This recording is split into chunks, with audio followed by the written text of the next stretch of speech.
तो वेलकम है गाइज। चलिए आज के वीडियो को शुरू करते हैं। आज की इस वीडियो में हम लोग S K M U Sidhu Kanhu Murmu university का जो सेमेस्टर 2 का हिस्ट्री है उसका हम लोग एसोसिएट कोर यानी कि माइनर हिस्ट्री का मोस्ट वीवीआई क्वेश्चन आंसर करने वाले हैं। तो वीडियो को अंत तक वॉच कीजिएगा, ठीक है। तो यह क्वेश्चन देख लेते हैं आप लोग। तो मैक्सिमम जो क्वेश्चन है यहीं से मैच होगा। बस क्वेश्चन को एक बार देख लीजिए और आंसर एक बार देख लीजिए, तो आप लोगों को याद भी हो जाएगा, क्योंकि यहाँ पर ज़्यादा टफ लैंग्वेज में नहीं है, बिल्कुल बिल्कुल ईजी लैंग्वेज में है। तो वीडियो को अंत तक वॉच कीजिएगा, हर एक चीज़ समझ में आएगा, ठीक है। पेपर देख लीजिए। पेपर का क्या नाम है कि एंसेंट इंडिया हिस्ट्री, यानी कि एंसेंट इंडियन हिस्ट्री है। अर्ली टाइम्स टू 650 AD, यानी कि शुरुआती से लेकर यहाँ पर 650 जो ईस्वी है वहाँ तक पढ़ना है आप लोगों को। एंसेंट हिस्ट्री यानी कि प्राचीन इतिहास पढ़ना है आप लोगों को। प्राचीन भारतीय इतिहास पढ़ना है। कहाँ से पढ़ना है? तो शुरुआती से लेकर यहाँ पर 650 AD तक, ठीक है। तो सबको पता है क्या पढ़ना है आप लोग। देख लीजिएगा सिलेबस। मैं इसका PDF जो है वो डिस्क्रिप्शन में दे दूंगा, आप लोग डाउनलोड कर लीजिएगा जाकर। तो सबसे पहले यहाँ पर देख लीजिए, जो 1 मार्क्स वाले हैं वो 25 क्वेश्चन है और इसका आंसर भी दिया हुआ है। तो यह क्वेश्चन आप लोग खुद से कर लीजिएगा। हम लोग यहाँ पर जो है 5 मार्क्स वाले और जो 15 मार्क्स वाले क्वेश्चन है उसको करेंगे। यदि हम लोग 5 मार्क्स वाले करेंगे तो यहाँ पर वीडियो ज़्यादा लंबा हो जाएगा, इसलिए हम लोग 5 मार्क्स वाला नहीं कर रहे हैं। हम डायरेक्ट जो 15 मार्क्स वाला है और जो 5 मार्क्स वाले हैं उसका आंसर करेंगे, ठीक है। 25 क्वेश्चन है यहाँ पर, देख लीजिएगा। 25 नंबर यहाँ है। चलिए हम लोग यहाँ पर 5 नंबर वाला क्वेश्चन करेंगे। तो 5 नंबर के यहाँ पर जो है 4 मोस्ट वीवीआई है, लेकिन आप लोगों का 2 ही एग्जाम में आएगा। तो हम लोग 4 कर दिए हैं, क्योंकि आप लोगों का 4 ही से क्वेश्चन जो है वो 2 बनने की संभावना है। तो 4 क्वेश्चन आप लोग कर लेते हैं, तो आप लोगों का 2 क्वेश्चन यहाँ पर मैच होगा ही होगा। तो ये 4 क्वेश्चन कर लीजिएगा। और यहाँ पर जो 15 मार्क्स वाले हैं वो 15 मार्क्स वाले हम लोग 8 क्वेश्चन कर रहे हैं।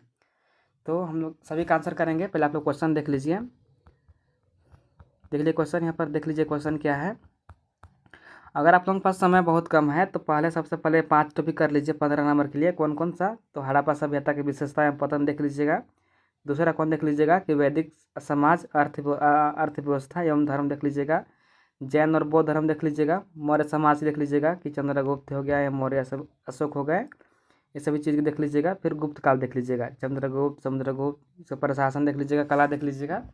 आप लोगों के पास समय कम है तब, और समय है तो आप लोग इतना सब पढ़, जो क्वेश्चन दे रहा हूँ मैं उसको पढ़ लीजिए, समझ लीजिए। और मैं तो कहूँगा कि सभी को एक बार देख लीजिए।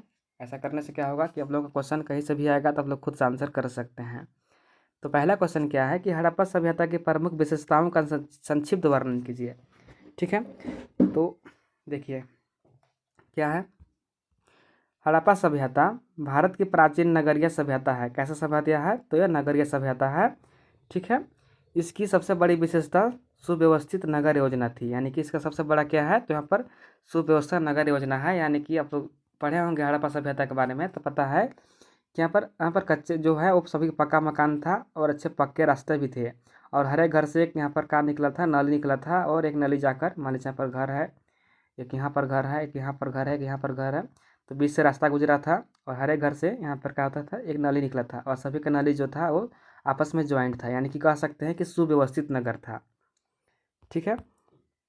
सड़कों और गलियों का निर्माण व्यवस्थित ढंग से किया गया था। यहाँ पक्की ईंटों के मकान और अच्छी जल निकासी व्यवस्था थी, यानी कि यहाँ पर जो था वो पक्का मकान था। सभी के यहाँ जो घर थे वो पक्का वाले घर थे और अच्छी तरह से जल यहाँ पर निकासी व्यवस्था, यानी कि जल निकलने का अच्छा व्यवस्था बनाया गया था, यानी कि नली बनाया गया था। और उसको साफ़ सफाई लगातार करते रहते थे। तो यानी कि कह सकते हैं कि अब हड़प्पा सभ्यता जो था वो नगरीय सभ्यता था, जहाँ पर उसका क्या था, एक सुव्यवस्थित नगर था। सुव्यवस्थित नगर था जहाँ पर पक्के की ईंटें था, पक्का मकान था, सड़क और गलियों का निर्माण किया गया था और अच्छी तरह से जल निकासी की व्यवस्था थी, ठीक है। आगे क्या है कि लोग खेती, व्यापार और शिल्प का काम करते थे। वे मिट्टी के बर्तन, आभूषण और मुहरे बनाते थे। हड़प्पा सभ्यता में मातृ देवी, पशुपति और प्रकृति से जुड़े धार्मिक विश्वास भी दिखाई देते हैं। तो देखिए, जो हड़प्पा सभ्यता था वहाँ पर मातृ देवी का पूजा होता था और पशुपति किसको बोलते हैं? वहाँ पर भगवान शिव को इसका पूजा होता था। और यहाँ पर जो प्रकृति से जुड़े थे वो धार्मिक विश्वास भी रखते थे, यानी कि प्रकृति का भी पूजा किया करते थे। और हड़प्पा सभ्यता कब से एग्जिस्ट करता है? तब कहीं कहीं पर देखे होंगे आप लोग, तो 2500 BC लिखा होता है और कहीं पर लिखा होता है 2350 BC। BC यानी कि बिफोर कॉमन एरा, BCE होता है, BC भी बोल सकते हैं। तो 2350 रहता है और कहीं कहीं 50 रहता है। और उसको कहाँ पर कहीं पर देखिएगा तो आप लोग 25 BC है, 25 BC से 1750 होता है। और कहीं पर आप लोग देखिएगा कि 2300 जो 50 है, 2350 से यहाँ पर 1500 BC दिया होता है। तो हर एक जगह में अलग अलग दिया रहता है, लेकिन जो हम लोग मानते हैं कि 2350 से 1500 BC हम लोग मानते हैं कि इसका जो था वो मुख्य काल था हड़प्पा सभ्यता का। तो उस समय में वहाँ पर जो था वो इतना अच्छा व्यवस्था था कि सभी लोग क्या कर रहे थे कि पक्का मकान में रहते थे, अच्छी तरह से जल निकासी की व्यवस्था था। और वहाँ पर जो हम लोग थे वो लोग क्या कर रहे थे कि वहाँ पर क्या उनका व्यवसाय था, तो खेती करते थे, व्यापार करते थे, शिल्प का काम करते थे। यानी कि शिल्प क्या होता है कि जो बुनाई कढ़ाई वाला काम होता है वो वे काम करते थे उन लोग। और उन लोग मातृ देवी की और पशुपति का पूजा करा करते थे। ठीक है, यहाँ से आप लोग देखते चलिएगा, आप लोगों का 1 मार्क्स वाले क्वेश्चन का भी आंसर यहाँ पर बनते जाएगा। तो आप लोग यहाँ से देखते चलिएगा, पूछ सकता है कि हड़प्पा सभ्यता में किसकी पूजा होती थी, तो मातृ देवी पशुपति का पूजा होता था। यहाँ पर 1 नंबर वाला क्वेश्चन भी बन रहा है, तो आप लोग देखते चलिएगा। ठीक है, दूसरा क्वेश्चन क्या है कि जैन धर्म और बौद्ध धर्म की प्रमुख शिक्षाओं का वर्णन कीजिए। तो जैन धर्म की प्रमुख शिक्षा अहिंसा था, सत्य और अस्तेय, अपरिहार और ब्रह्मचार्य थी। जैन धर्म ने जीवों को नुकसान न पहुंचाने और सरल जीवन जीने पर जोर दिया था। यानी कि जैन धर्म जो था वो हमेशा अहिंसा सत्य पर बल दिया था। और आप लोग पढ़े होंगे गांधी के बारे में, तो गांधी जी ने जैन धर्म से प्रभावित होकर उन्होंने अपना पूरा जीवन में सत्य अहिंसा का मार्ग चुना था। और उन्होंने जितना भी आंदोलन किया था सत्य अहिंसा और प्रेम की भावना से किया था। तो यह जैन धर्म से क्या बोलते हैं इंस्पायर होके वह अपनाते हैं। ठीक है, ये जो गुण होता है अहिंसा हो गया, सत्य हो गया, ये सभी गुण को अपनाते हैं। ठीक है, यह जैन धर्म जो है उसमें कहा गया है कि किसी भी जीव को नुकसान नहीं पहुंचाना है और अपना जो जीवन है वो अच्छे तरीक़ा से अपना अपन जीवन यापन कीजिए। जबकि बौद्ध धर्म क्या है, तो बौद्ध धर्म में 4 यहाँ पर सत्य है। कौन सा है, 4 सत्य और अष्टांगिक मार्ग है। बुद्ध ने मध्यम मार्ग अपनाने, अहिंसा, करुणा और अच्छे आचरण पर जोर दिया है। दोनों धर्म ने कर्मकांड का विरोध किया है और सरल नैतिक जीवन पर बल दिया है। यानी कि जो जैन धर्म हो चाहे बौद्ध धर्म हो, दोनों क्या किए हैं कि यहाँ पर जो है कर्मकांड, यानी कि जो यहाँ पर जो आडंबर होते हैं, जैसे कि यहाँ पर पूजा किया जाता है मूर्ति का, तो ये दोनों लोग विरोध किए थे कि मूर्ति पूजा नहीं करना है। यहाँ पर जो धर्म कर्मकांड होता है उसको यहाँ पर विरोध किए हैं। समझ गया। चलिए, क्वेश्चन नंबर 3 क्या है कि अशोक की धम्म की प्रमुख विशेषताओं को समझाइए। यानी कि जो अशोक का धम्मा था उसका क्या क्या विशेषता था। तो अशोक का धम्म किसी एक धर्म का प्रचार नहीं था, बल्कि अच्छे आचरण और नैतिक जीवन की शिक्षा दी थी। इसमें अहिंसा, दया, सत्य, माता पिता का सम्मान और सभी धर्मों के प्रति सहिष्णुता पर जोर दिया गया है। यानी कि जो अशोक ने अपना धम्मा का प्रचार करवा रहे थे, अपने विदेशों में जो धम्मा था उनका प्रचार करवा रहे थे, तो किसी धर्म से रिलेटेड नहीं था, बल्कि वह क्या था कि अब अपना अच्छा आचरण जिए। ठीक है, नैतिक जीवन की शिक्षा था, अहिंसा, दया, पर सत्य, माता पिता की सेवा करना, सभी धर्मों के प्रति सहिष्णुता यानी कि टॉलरेंस पर जोर दिया गया था। यहाँ पर ये जो अशोक थे वो किसी धर्म के प्रति वह प्रचार नहीं करवा रहे थे। और आप लोगों को पता होगा कि जब कलिंग का युद्ध होता है, कलिंग कहाँ है तो वर्तमान में उड़ीसा में है, तो कलिंग का युद्ध होता है, तो कलिंग के युद्ध से उन्होंने इतना खून खराबा होता है, उसको देखकर उन्होंने क्या करते हैं कि बौद्ध धर्म अपना लेते हैं। और आप लोग कमेंट करके बताइएगा कि कलिंग का युद्ध कब हुआ था। अशोक ने लोगों को एक दूसरे के धर्म का सम्मान करने तथा प्राणियों के प्रति दया रखने की शिक्षा दी। उसने अपने धम्मा का प्रचार शिलालेखों और हस्तलेखों के माध्यम से किया। यानी कि जो अशोक थे वह अपने जो धम्मा था, धम्मा के माध्यम से बताते हैं कि आप हर एक जो धर्म है सभी धर्म को सम्मान दीजिए। जितना अपना भगवान को सम्मान दे रहे हैं उतना दूसरे के भगवान को भी सम्मान दीजिए, तथा किसी भी प्राणी को यहाँ पर सभी जितना भी प्राणी है सभी के प्रति आप दया की भाव रखिए। ऐसा नहीं है कि यहाँ पर कुछ जो पशु पक्षी हैं उसको आप मार दीजिए, ऐसा नहीं करना है, सभी को दया और प्रेम की भावना से देखना है। ठीक है, तो उसका शिलालेख का यही माध्यम था। वो अपना धर्म से लेकर रिलेटेड, यानी कि बौद्ध धर्म अपनाए थे, तो बौद्ध धर्म का प्रचार नहीं करवा रहे थे, बल्कि जो अशोक का धर्म था वो अच्छा जीवन जीने के लिए, अच्छा यहाँ पर जो माता पिता है माता पिता की सेवा करने के लिए, अच्छा आचरण अपनाने के लिए धर्म का प्रचार करवाते हैं। समझ गए। चलिए, क्वेश्चन नंबर 4 क्या है कि गुप्त काल की प्रशासनिक व्यवस्था एवं कला वास्तुकला का समुचित वर्णन कीजिए। तो आप लोगों ने पता होगा कि गुप्त काल को क्या कहते हैं, यहाँ पर क्या कहते हैं, स्वर्ण युग कहते हैं। ठीक है, गोल्डन पीरियड भी कहते हैं गुप्त काल को। तो इसका पूछ रहा है कि प्रशासनिक व्यवस्था कैसा था उस समय, और इसका जो है वो वास्तुकला। और आप लोग पता होगा कि जो इम्पोर्टेंट रूलर था गुप्त काल का वो कौन थे, समुद्रगुप्त थे। ठीक है, कौन थे, समुद्रगुप्त थे। और चलिए आगे देखते हैं। यहाँ पर एक बात याद आ रहा था कि मैं भूल गया कि समुद्रगुप्त पर यहाँ पर लिखा गया है, हाँ प्रयाग प्रशस्ति लिखा गया है, हरिसेन द्वारा प्रयाग प्रशस्ति लिखा गया है। तो ये भी क्वेश्चन पूछ सकता है कि प्रयाग प्रशस्ति किसके द्वारा लिखा गया था, तो हरिसेन के द्वारा लिखा गया था। और किस मतलब शासक के बारे में लिखा गया है, तो जो समुद्रगुप्त थे, समुद्रगुप्त के बारे में लिखा गया है। और भारत का नेपोलियन भी कहा जाता है समुद्रगुप्त को, तो ये भी याद कर लीजिएगा, पूछ सकता है क्वेश्चन कि भारत का नेपोलियन किसे कहा जाता है, तो समुद्रगुप्त को कहा जाता है। देखिए क्या है कि गुप्त काल में शासन प्रमुख केंद्र राजा था, यानी कि गुप्त काल का जो शासन था उसका सर्वोच्च अधिकारी कौन होता था, तो राजा होता था। केंद्र का जो अधिकारी होता था वो राजा होता था। राजा की सहायता के लिए मंत्री और अन्य अधिकारी होते थे, यानी कि राजा को सलाह मशवरा देने के लिए वह कुछ मंत्री को नियुक्त किया था। साम्राज्य को अलग अलग प्रशासनिक इकाइयों में बांटा गया था और स्थानीय स्तर पर प्रशासन की व्यवस्था थी, यानी कि उसका जो साम्राज्य था, साम्राज्य का जो प्रशासन व्यवस्था था, जो शासन व्यवस्था था, उसको कई स्तर पर बांट दिया गया था। जैसे हो गया केंद्र स्तर पर, राज्य स्तर पर, ग्राम स्तर पर, ठीक है, 20 ये सभी मतलब बांट दिया था। जो अपना प्रशासन था उसको बांट दिया था अनेक स्तर पर। और जो गांव था, गांव का स्थानीय स्थानीय शासन भी होता था, यानी कि गांव का खुद का प्रशासन भी होता था। गुप्त काल में कला और वास्तुकला की काफ़ी विकास हुआ था। मंदिर निर्माण, मूर्तिकला और चित्रकला में प्रगति हुई। अजंता की चित्रकला और गुप्तकालीन मंदिर इसी समय की कला का विशेषताएं हैं, यानी कि गुप्त काल में यहाँ पर वास्तुकला का भी विकास हुआ, काफ़ी विकास हुआ। उस समय मंदिर का विकास हुआ, मूर्तिकला का विकास हुआ, चित्रकला का विकास हुआ।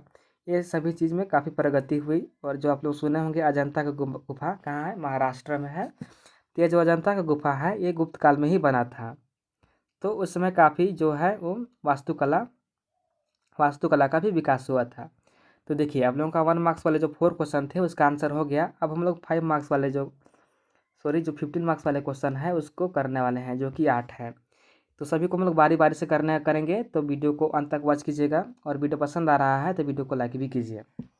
चलिए पहला क्वेश्चन क्या है कि हड़प्पा सभ्यता की प्रमुख विशेषता का विस्तार से वर्णन कीजिए तथा इसके पतन के कारणों की चर्चा कीजिए, यानी कि इसका क्या विशेषता था और हड़प्पा सभ्यता कैसे पतन हो गया। आपने सुना होगा कि हड़प्पा सभ्यता जब 1500 BC के आसपास आता है तो वह डिक्लाइन हो जाता है, पतन हो जाता है।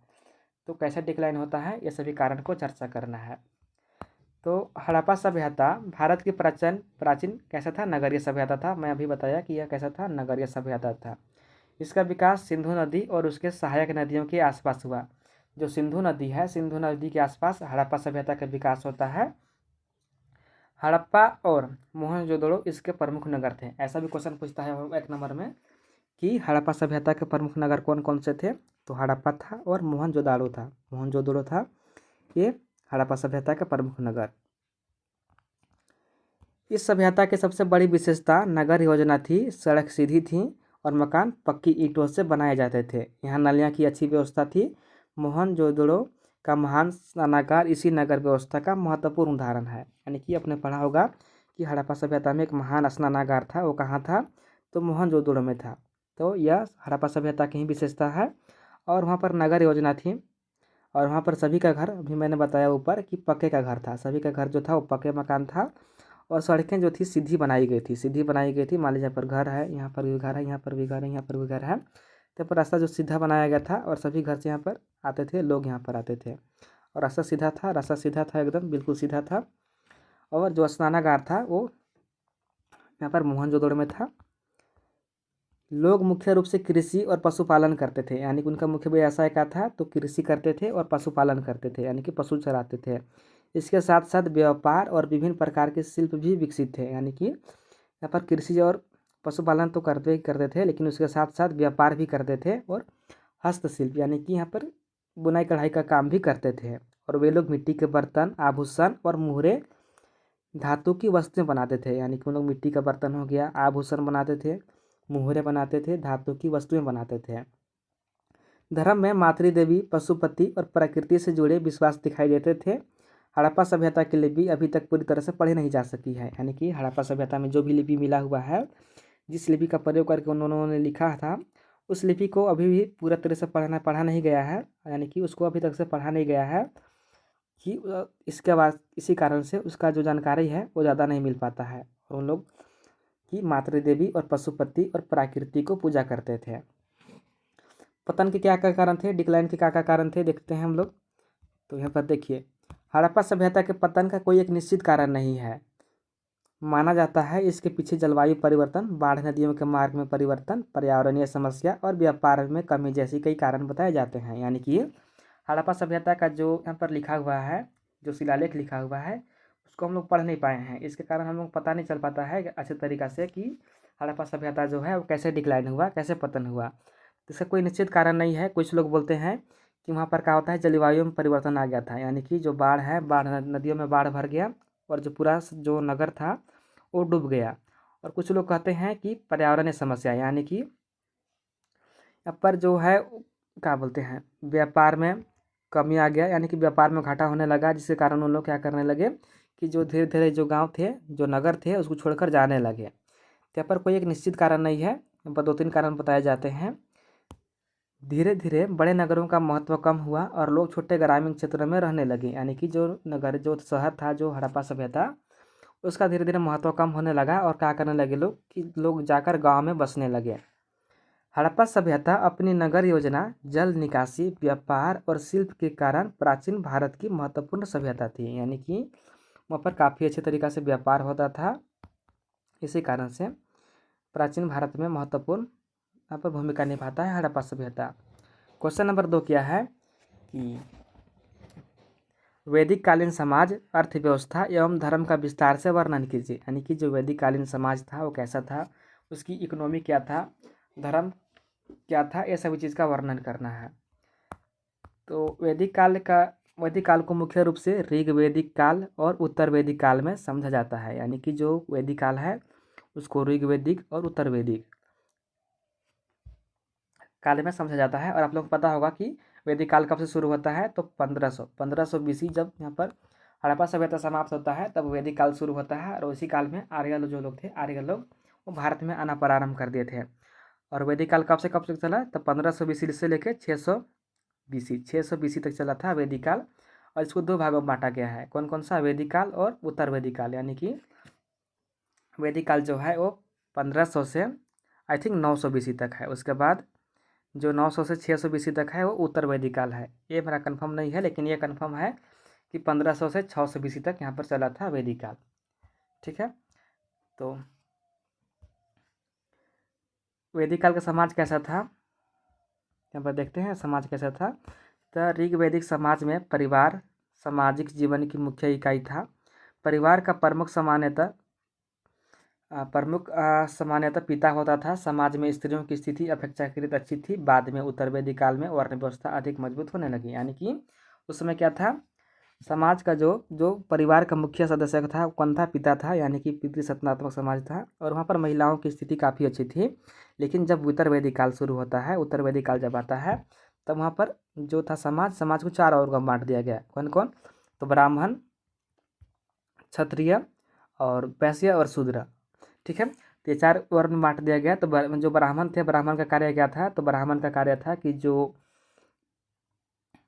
इन लोगों का कार्य था, इन लोगों को शिक्षा देना कार्य था। और जो पूजा पाठ था, जो धर्म से रिलेटेड जो पूजा पाठ करते थे, इन्हीं लोग का कार्य था यहाँ पर ब्राह्मण लोग को, और शिक्षा देने का भी कार्य करते थे। और ब्राह्मण लोग को एक चीज़ और लिख दीजिएगा कि ब्राह्मण लोग को यहाँ पर भूमि दान दिया जाता था, जो कि कर मुक्त होता था। यानी कि ब्राह्मण का जो भी भूमि दिया जाता था तो उसमें कर नहीं लिया जाता था, वो कर मुक्त भूमि दिया जाता था। और जो भूमि प्रदान करते थे उसको ब्रह्मदेह कहते थे। भी याद कर लीजिएगा, पूछ सकता है क्वेश्चन कि ब्राह्मणों को भूमि जो दिया जाता था उसको क्या कहते थे, उसको ब्रह्मदेह कहते थे। दूसरा जो वर्ण था वो क्षत्रिय था। क्षत्रिय का कार्य क्या था, तो जो शासन करते थे, राजा थे, मंत्री बनते थे, वो क्षत्रिय वर्ण से आते थे। और तीसरा क्या था, वैश्या। तो वैश्या का कार्य क्या था, तो व्यापार करना और यहाँ पर कृषि भी करना। व्यापार कृषि करते थे वैश्य लोग।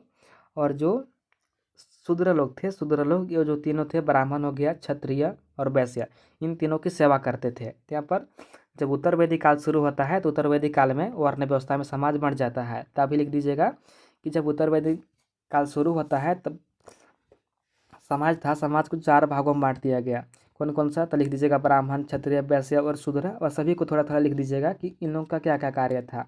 तो ब्राह्मण का लिख दीजिएगा कि शिक्षा देते थे, क्षत्रिय यहाँ पर शासन करते थे, वैश्य यहाँ पर व्यवसाय करते थे, और शूद्र जो थे वो इन तीनों सेवाओं जो तीनों जो थे उनका सेवा करते थे। और जो गंदा काम था, जैसे यहाँ पर शौचालय साफ करना, नली साफ करना, ये सभी चीज़ लोग जो शूद्र करते थे। उस समय का उन लोगों का इकोनॉमी कैसा था, अर्थव्यवस्था कैसा था? तो ऋग्वैदिक काल में पशुपालन का बहुत महत्व था, यानी कि जब ऋग्वैदिक काल शुरू होता था उस समय सभी लोग पशुपालन यानी कि पशु चराते थे। गाय को विशेष महत्व दिया जाता था। बाद में कृषि का विकास हुआ, लोहे के प्रयोग से खेती और अन्य कार्यों में सुविधा हुई, व्यापार और शिल्प भी विकसित हुए। यानी कि जो ऋग्वैदिक काल था, ऋग्वैदिक काल में पशु चराते थे लोग, गायों को विशेष महत्व दिया गया था।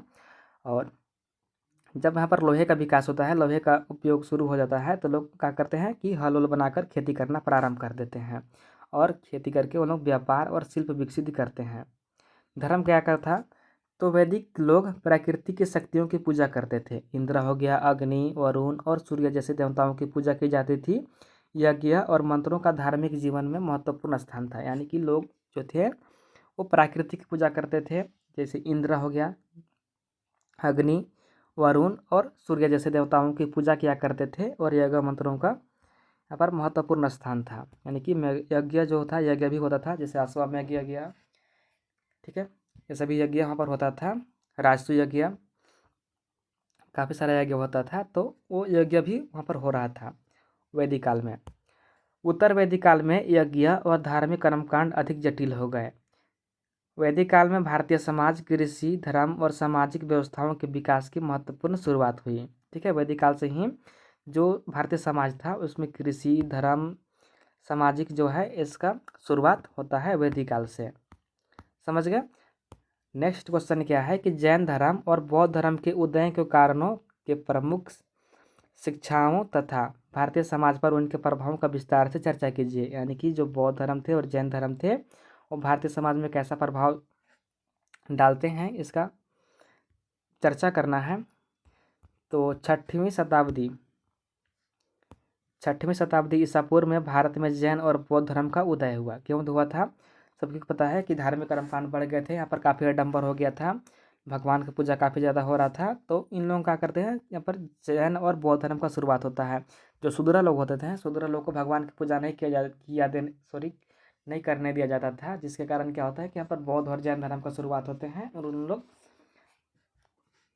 अलग जो शूद्र लोग होते हैं और काफ़ी जो लोग होते हैं वो यहाँ पर बौद्ध धर्म और जैन धर्म अपनाने लगते हैं। क्यों अपनाते हैं? तो जो हिंदू धर्म था, हिंदू धर्म में काफ़ी यहाँ पर का कर्मकांड कर सकते हैं या आडंबर कर सकते हैं। आडंबर हो गया था, बढ़ गया था, यानी कि जो पुजारी वर्ग के जो पंडित लोग थे और क्षत्रिय लोग थे, केवल उन्हीं को पूजा करने का अधिकार था, बाकी किसी को नहीं था। उस समय समाज में कठिन कर्मकांड, जातिगत भेदभाव और धार्मिक जटिलताएं बढ़ रही थी। सामान्य लोग सरल धार्मिक मार्ग चाहते थे। इसी वातावरण में इन धर्मों का विकास हुआ। यही कहा गया है कि यह जो था, जो धार्मिक भेदभाव था वो बढ़ गया था और लोगों को पूजा करने से मना कर दिया गया था। इसी कारण से वो लोग जो थे वो जैन और बौद्ध धर्म को अपनाना प्रारंभ कर देते हैं। जैन धर्म क्या है? तो जैन धर्म के प्रवर्तक महावीर स्वामी थे। कौन थे प्रवर्तक? महावीर स्वामी थे। इसकी मुख्य शिक्षाएं थी, क्या थी? अहिंसा था, सत्य, अस्तेय, अपरिग्रह और ब्रह्मचार्य। जैन धर्म ने जीवों के प्रति दया और त्यागपूर्ण जीवन पर जोर दिया। तो ये चीज़ याद कर लीजिएगा कि उसका प्रवर्तक कौन थे? महावीर स्वामी थे। और इसका क्या शिक्षा था? तो यह जो जैन धर्म था, जैन धर्म में अहिंसा यानी कि हिंसा नहीं करना है, सत्य बोलना है, सत्य का मार्ग पर चलना है, ब्रह्मचार्य को अपनाना है, ये सभी जो था वो जैन धर्म में शामिल था। इसके जो विपरीत है वो बौद्ध धर्म क्या क्या था? तो बौद्ध धर्म के संस्थापक कौन थे? तो गौतम बुद्ध थे। उन्होंने दुख के कारण और उससे मुक्ति का मार्ग बताया था। यानी कि दुख का क्या कारण हो सकते हैं और उसको मुक्ति का मार्ग क्या है बताया था। बौद्ध धर्म की मुख्य शिक्षाएं 4 आर्य सत्य और अष्टांगिक मार्ग है। कौन कौन सा? 4 जो आर्य सत्य है और अष्टांगिक जो मार्ग है। बुद्ध ने मध्यम मार्ग और अच्छे आचरण पर जोर दिया। और इसका क्या भारतीय समाज पर क्या प्रभाव पड़ता है? तो दोनों धर्मों ने कर्मकांड और सामाजिक भेदभाव को चुनौती दी। उन्होंने अहिंसा, नैतिकता और सरल जीवन पर जोर दिया। इनके कारण शिक्षा, साहित्य, कला और वास्तुकला का भी विकास हुआ। मैं थोड़ा सा जल्दी कर रहा हूँ यहाँ पर, ठीक है, क्योंकि ज़्यादा समय लग जाएगा आप लोगों को। निष्कर्ष क्या है कि जैन और बौद्ध धर्म ने भारतीय समाज में धार्मिक सरलता, अहिंसा और नैतिक जीवन को बढ़ावा दिया। यानी कि जो बौद्ध धर्म थे और जैन धर्म जो थे वो अहिंसा, सत्य, प्रेम की भावना को विकसित करते हैं। क्वेश्चन नंबर 4 क्या है कि महाजनपदों के उदय एवं मध्य मगध साम्राज्य के उत्कर्ष के कारण की विस्तार से व्याख्या कीजिए। तो 6ठी शताब्दी ईसा पूर्व में भारत में कई बड़े राज्य विकसित हुआ।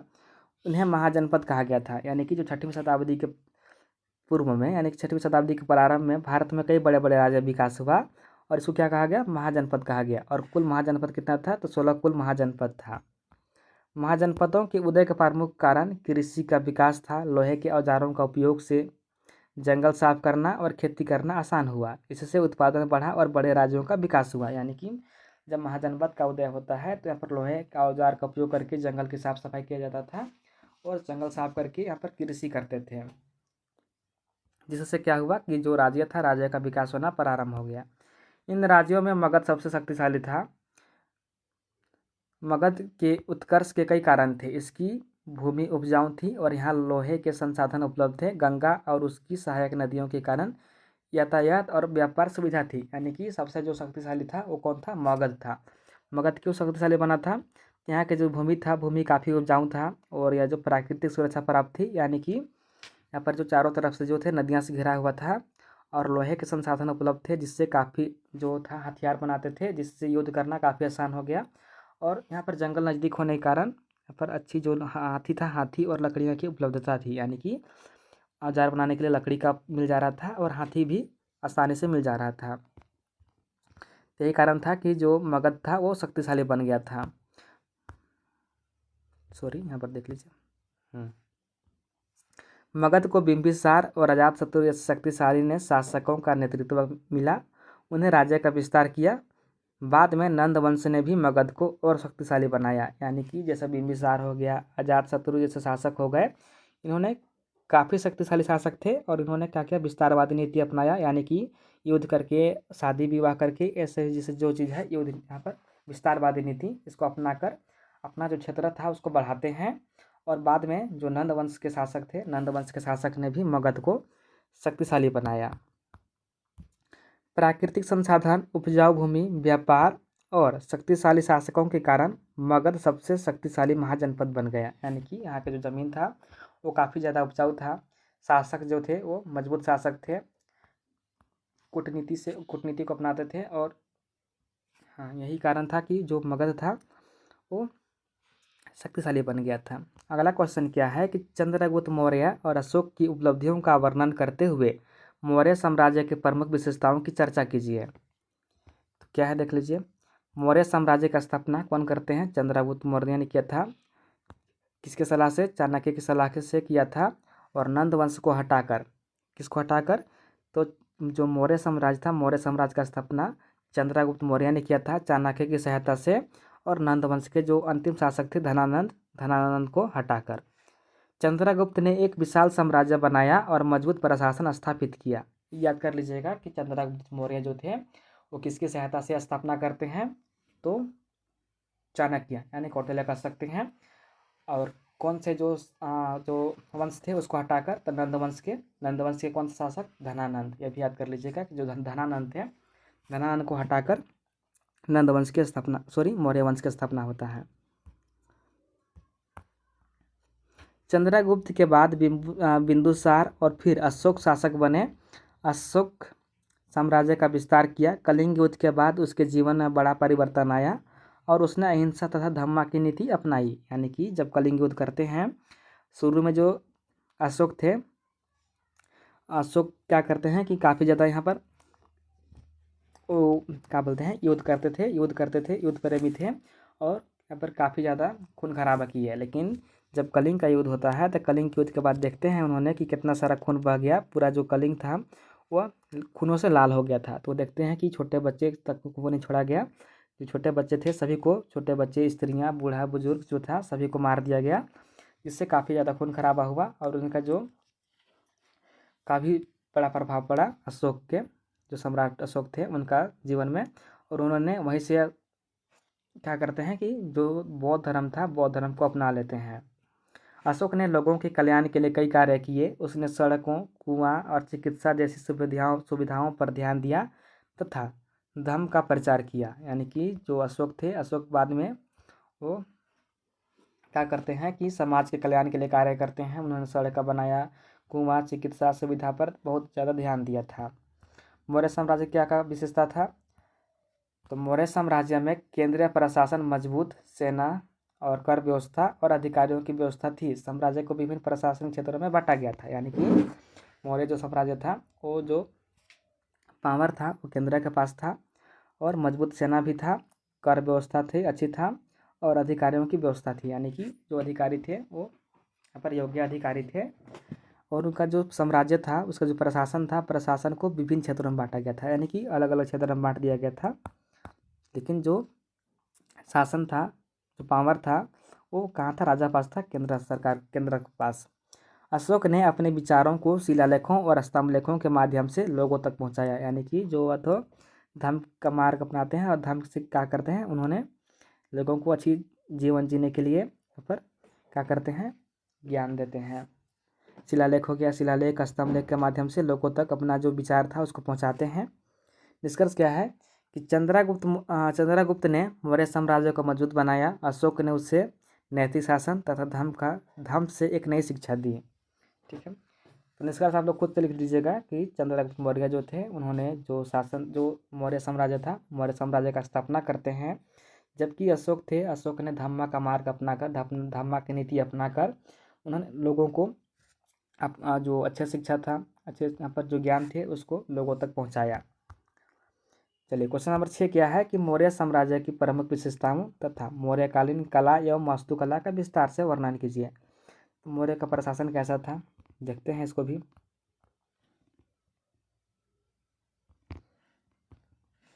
मौर्य साम्राज्य में प्रशासन काफ़ी संगठित और मजबूत था। शासन का मुख्य केंद्र राजा था। यानी कि मौर्य साम्राज्य का जो शासन था वो केंद्र सरकार के पास था।